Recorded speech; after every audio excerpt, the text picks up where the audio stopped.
Hi மக்களே! இப்போ டே vlog பார்த்தீங்கன்னா, நாங்க மாதா திருவிழாக்கு தான் போயிட்டுருக்கோம். கரெக்ட்டா வீட்லேருந்து கிளம்புன டைமிங் பார்த்தீங்கன்னா, ஒரு 7:30, 8:00 அந்த மாரி தான் கிளம்பியிருந்தோம். ஏன்னா கூட்டம் அதிகமாக இருக்காது. சரி ஓகே நம்மளும் ஃப்ரீயாக போகலாமேன்னு நினச்சி தான் டே 1 நாங்க கிளம்புனோம். ஆனா நாங்க ஒண்ணு நினச்சி போனா, அங்க ஒண்ணு நடந்த கதையாயிடுச்சு. ஃபுல்லா பாருங்க. வீடியோ எண்டுல சொல்றேன். இப்போ தான் நீங்க என் வீடியோவ ஃபர்ஸ்ட் டைம் பார்க்குறீங்கன்னா, ஃபாலோ பண்ணிடுங்க மக்களே!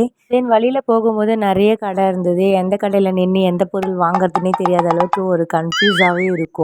இந்த வீடியோவோட ஃபுல் வீடியோவும் நான் என்னோட YouTubeல போஸ்ட் பண்றேன். மறக்காம செக் அவுட் பண்ணி பாருங்க. எப்படியோ நாங்களும் இவ்ளோ கூட்டத்துலயும் மாதாவ பார்த்துட்டோம். என்னடா திடீர்னு கூட்டம் இருக்குன்னு சொல்றேன்னு பார்க்குறீங்களா? ஆமாங்க. நாங்களும் கூட்டம் அதிகமா இருக்காதுன்னு தான் டே 1 கிளம்புனோம். ஆனா இருக்க இருக்க கூட்டம் அதிகமாயிட்டு நடக்கவே முடியல. ரொம்ப கஷ்டமாயிடுச்சு. இன்னும் ஒண்ணுன்னா குழந்தைங்கள வச்சுட்டு இருக்கவங்களுக்கு தான் கொஞ்சம் கஷ்டமா இருக்கும். ஸோ குழந்தைங்க இருக்கிறவங்க கொஞ்சம் முன்னாடியே போய் பார்க்கறது பெட்டர். ஃபைனலா அங்க இருக்க ராட்னம்லாம் ஏறிட்டு நாங்களும் என்ஜாய் பண்ண ஸ்டார்ட் பண்ணிட்டோம். ஸோ இதே மாரி நெக்ஸ்ட் விலாக்ல மீட் பண்ணலாம். பாய்.